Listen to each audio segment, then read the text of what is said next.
ऋषि को उसने मारा, बाली को उसने मारा, राम ने मारा था ना बाली को, छिपका जो मारा था। तो राम के जितने भी कर्तव्य कार्य थे तो वो भगवान के काम थोड़ी थे। और फिर दूसरा नंबर मेरी समझ में ना आवे, पूरा कुनवा ने भगवान का ठेका ले रखा। दशरथ भी भगवान, राम भी भगवान, शत्रुघ्न भी भगवान, लक्ष्मण भी भगवान, सीता भी पूरा खानदान ही भगवान है। कोई बचेगा बना भगवान के ना?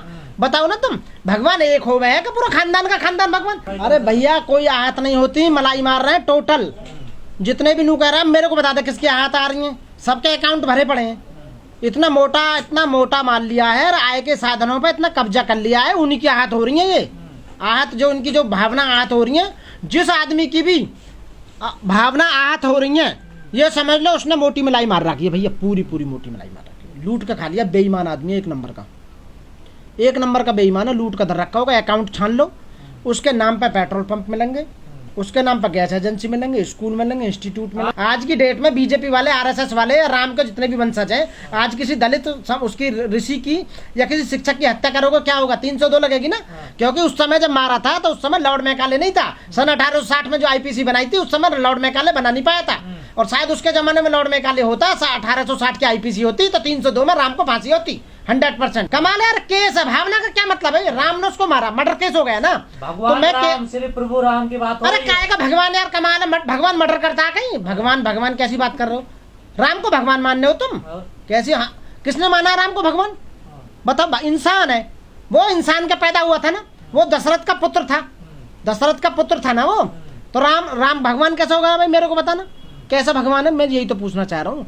ऐसे कौन से सबूत है उन्होंने भगवान ऐसा उन्होंने कौन सा काम कर दिया बताओ? सीता को उन्होंने बेचारी को अग्नि परीक्षा के लिए तैयार कर दिया।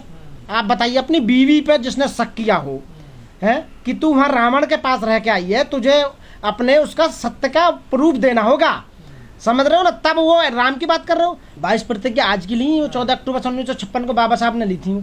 और वो जो है इनके केंद्र सरकार का जो वो डिपार्टमेंट है, अम्बेडकर फाउंडेशन, उनके जो मंत्री हैं उन्होंने भी छपाई थी, वो किताबें में छपी पड़ी हैं। हम अपने पास से लेकर आए उन्हें बना के 22 प्रतिज्ञा ने, वो बाबा साहब ने ली और सदा से ली जा रही है, तो हमने भी ले ली। और जो सच्चाई बात बताएगा, जो सच्ची बात बताएगा यहाँ पर, वो दुश्मन है हिंदुओं का, आरएसएस का। जितने भी कट्टर आरएसएसवादी हैं, बीजेपी वाले हैं, वो ऐसे लोगों को बिल्कुल भी सहन नहीं कर सकते जो हिंदू धर्म के किसी देवी देवता या उनकी किताब या हिंदू धर्म के किसी भी जो उन्हें आगे बढ़ाने वाले जो भी तथ्य हैं उनके बारे में बात करेगा या बोलेगा या उनकी सच्चाई बताएगा, उन्हें वो दुश्मन नजर आएगा। तो इसलिए दिव्य कीर्ति जो है वो उन्हें इस समय दुश्मन नजर आ रहे हैं, और खासकर इसलिए दुश्मन नजर आ रहे हैं वो कि ये तो हमारी जाति का है, ब्राह्मण होने के बाद भी, एक ब्राह्मण जाति से होने के बाद भी फिर भी हिंदू धर्म को वो पूजने का मतलब बदनाम करने का काम कर रहा है। लेकिन मैं यहाँ कहूँगा, जो मेरा अपना आकलन ये है कि वो ब्राह्मण है, कोई भी दुनिया का ब्राह्मण हिंदू धर्म की बुराई नहीं कर सकता। ऐसा हो सकता है कि इसमें कुछ ना कुछ चाल हो सकती है। आरएसएस का आदमी है वो, और ऑलरेडी बीजेपी का आदमी है, और वो केवल मेरा मानना है कि हिंदू धर्म की इन बातों को उजागर करके अपनी पब्लिसिटी लेना चाह रहा हो। अभी केवल दिव्य कीर्ति जी शिक्षक है, शायद राजनीतिक बनना चाह रहे हो इस माध्यम से कि भाई उन्हें क्लिक किया जाए, बीजेपी और आरएसएस उन्हें ध्यान में रखे, तो शायद उन्हें बीजेपी वाले ले ले, क्लिक कर ले। या कोई प्रॉब्लम आ रही होगी संस्थान को चलाने में, कोई भी प्रॉब्लम आ सकती है। हाँ बिल्कुल सही बात कहा है, ये बिल्कुल कुल के लिए कहा था। सीता के ऊपर एक हमारे ताऊ जी थे, वो भजन सुनाते थे कि असल भेद को छुपा लिया बहका के दुनिया सारी को, और रावण ने सीता को नहीं छल लिया उसी बलकारी को। और धरती में समा गई थी सीता पति राम के हाथ लगाने से, और उस दिन धरती क्यों ना फाटी रावण के सीता चुराने से। अरे जिस दिन धरती तो उस दिन फटनी चाहिए थी जिस दिन रावण सीता को चुराने के लिए आ गया था। राम के हाथ लगाने से, उसके केस पकड़ने से, या सीता के बाल पकड़ने से धरती क्यों फट गई थी? ये झूठ है, टोटल झूठ बनाया गया है। और उन्होंने सच्चाई बताई है। हिंदू धर्म टोटल झूठ के बालू रेत के ऊपर खड़ा हुआ है, ये सच्चाई है। और जब भी कोई भी उस पूरी भारत में कोई भी यदि उनके हिंदू धर्म के बारे में बोलेगा, इस तरह की बातें करेगा, देवी देवताओं के बारे में बात करेगा, या इस तरह के काल्पनिक जो पात्र हैं उनके बारे में इस तरह की बात करेगा,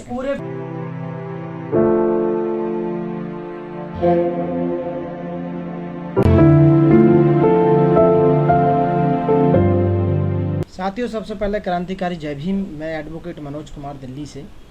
साथियों जो दिव्य कीर्ति हैं वो जाति से ब्राह्मण हैं, आपको मैं बताऊं। और वो आईएएस दृष्टि कोचिंग सेंटर के शायद हेड हैं या वहाँ पढ़ाते हैं, फाउंडर मेंबर हैं वहाँ पे। और वो हिंदुओं के ही नहीं बल्कि वो बाबा साहब और भगवान बुद्ध और सबके बारे में बहुत ही अच्छी अच्छी बातें बताते हैं। क्योंकि टीचर होने के नाते उन्हें असली नॉलेज है, उन्हें ज्ञान है बहुत ज़्यादा। और बच्चों को पढ़ाते पढ़ाते उन्होंने सारे शास्त्र जितने भी हैं, जितनी किताबें हैं, हिस्ट्री सारी जितनी, वो कोई सी भी हिस्ट्री हो, मिडिवल हो, एशियंट हो, या सारी जितनी भी है उन्हें काफ़ी नॉलेज है। और तो इसलिए उन्हें नॉलेज है, तो उन्होंने असलियत, हिंदू धर्म की असलियत को उन्होंने बताया है। वो जो शंभुक ऋषि थे वो शिक्षक थे उस जमाने में, और दलितों को शिक्षा दे रहे थे।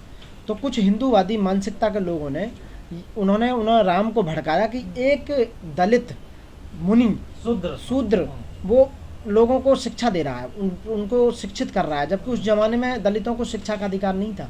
तो राम ने उनका वध कर दिया था, मर्डर किया था। उस समय मर्डर माना जाएगा, वो उस समय उनका मर्डर कर दिया था। तो ये सच्चाई बात है, उन्होंने सही कहा है। इसी बात को तो कह रहे हैं हिंदूवादी संगठन की ये सब गलत है। ये बिल्कुल गलत है। आप बताइए बीजेपी और आरएसएस वाले कौन सी बात को सही कर रहे हैं, मेरे को बताओ तो सही। देश के अंदर जब से वो है, हत्या करी नहीं शंभुक की, कौन करी है? बिल्कुल करी है, उसके प्रूफ है, सारे प्रूफ है। उसमें जो इतने दलित साहित्य हैं, शास्त्र है, उनमें लिखा हुआ है कि यहाँ शंभुक ऋषि को राम ने मारा था, मर्डर किया था। आज के जमाने में होता तो राम पर सबसे पहले केस चला था, मैं दलित मर्डर केस चलता उस पर, शंभुक ऋषि के हाथ पे।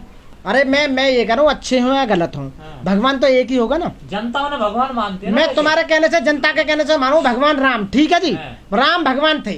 लक्ष्मण कौन सा भगवान होगा? दशरथ कौन सा भगवान होगा? बताओ ना तुम। और भरत शत्रुघ्न ये कहाँ के भगवान होगा? पूरा खानदानी भगवान होगा? मेरी समझ में ना आवे। आप लोग सोच समझ कर हिंदुओं की भावना को भड़काते हैं, आप लोगों का षड्यंत्र है। इनकी भावना रबड़ की है भैया, पानी की बनी हुई है, बड़ी जल्दी गीली हो जाए। ये एक बात बता, बहुत जल्दी भड़के हैं इनकी भावना। फंडिंग हो रही है क्या कहीं से आप लोगों को हिंदुओं की भावना भड़काने के लिए? फंडिंग तो बाबा साहब पहले कर गए हमें, जब 1950 में संविधान बनाया था तो फंडिंग संविधान में करके गए थे। हमने हमारा सब कुछ लुट गया, अब तो बचाई क्या देश में, बताओ। उन्होंने सब छीन लिया। आय के जितने भी साधन हैं सारे आरएसएस और बीजेपी के पास ही तो आज की डेट में। जितने संवैधानिक पद हैं वो सब बीजेपी के पास है। जितनी कॉन्स्टिट्यूशनल पोस्ट हैं, जितने हाई कोर्ट और सुप्रीम कोर्ट के जज हैं, वो सब लिखते पढ़ते विषय का इतिहास उठा के देख लो। सन 1950 के बाद में सबसे ज्यादा प्रोग्रेस पढ़ाई लिखाई में एससीओ ने, दलितों ने करी है, खासकर बाबा साहब अम्बेडकर के वंशज। पदों पे तो जानबूझ कर राजनीतिक वो की जा रही है ना, ले नहीं रहे ना। आप बताइए ना, अभी नहीं ले रहे, बिल्कुल भी नहीं ले रहे, बिल्कुल भी। अब ये समझ लिए यदि हमारा जज का एग्जाम भी पास हो जाता है ना तो हम इंटरव्यू में बाहर कर देते हैं। आप बताइए, सन 2000 से लेके और आज तक यूपी में एडीजे की जितनी वैकेंसी भरी है, मात्र 2 स्टूडेंट लिए हैं बस आज तक 22 साल में। एडीजे की कह देंगे सुटेलो कैंडिडेट आई ना। अरे हमारे जो तो उनके देवी देवता कहीं जाओ, हिंदू धर्म कहीं जाओ, हमें कोई मतलब ना भैया। हम गलत काम के पीछे हैं। कोई भी आदमी देश में गलत करेगा, बाबा साहब ने कहा था कि जब भी आप गलत कहीं हो तो उसका विरोध करना। हम विरोध करते हैं। दिव्य कीर्ति बिल्कुल सही बात कर रहा है, मैं दिव्य कीर्ति के साथ हूँ 100%, पूरा समर्थन करता हूँ। हाँ तो किताबों में तो लिखो। अरे दिव्य कीर्ति अपनी माँ के पेट से हुआ, पढ़ के आ रहा है, उसने किताब में से तो पढ़ा था जो भी पढ़ा था। आप बताइए, जो भी यहाँ पढ़ रहा है वो किताबों के बारे में पढ़ रहा है। अरे यही तो बता रहा है कि राम भगवान है। हमने पढ़ लिया किताब में कि भगवान नहीं है, तो जब तो कह रहे हैं भगवान नहीं है। एक जो नास्तिक होता है ना, वो ज्यादा कलबंद होता है आस्तिक से। अरे यार कैसी बात कर रहे हो? जेल क्यों? मैंने ऐसा भाई कौन सी बात बोल दी जो जेल हो जाएगी? बताइए। भगवानों के खिलाफ बोल रहे हैं उल्टे सीधे शब्द। पहले तो भगवान के प्रूफ ही ना देश के अंदर। जब ये कोर्ट में प्रूफ करेंगे कि ये भगवान है, पहले तो इन्हें, हम तो कहना भगवान है तो बुला अगला भगवान है, वो स्टेटमेंट देगा। भाई मेरी समझ ना आवे थी, मैं भगवान को बुरा बोलता हूँ तो भगवान की 2 औलाद है, एक तो मानने वाले, एक मेरे जैसे ना मानने वाले। तो भगवान के लिए दोनों बराबर है। अब मैं भगवान के लिए उल्टा बोलता हूँ, भगवान की माँ बहन एक करता हूँ, भगवान को गाली देता हूँ, तो मुझे भगवान दंड देगा या ये मेरा जो बराबर का भैया वो देगा मुझे दंड? मैं उसे देखना चाहता हूँ भगवान को कितनी ताकत है उसके अंदर। बताओ। वो तो जो दूसरे आदमी जो बेचारे आयत हो रहे वो तो मेरे भैया, वो मेरा भैया है। वो तो मेरे घर में एक भगवान को मानने वाला, एक नहीं मानने वाला, हम दोनों में आपस में लड़ाई हो रही है। तो भाई अरे भाई मैं इसलिए उनकी अपमान करूं देवी देवताओं का, इसलिए बोलता हूँ, गाली गलौच माँ बहन एक करता हूँ उनकी, कि वो कभी तो आएगा जमीन पे उतर के जो मेरे को दंडित करेगा, मारेगा मुझे।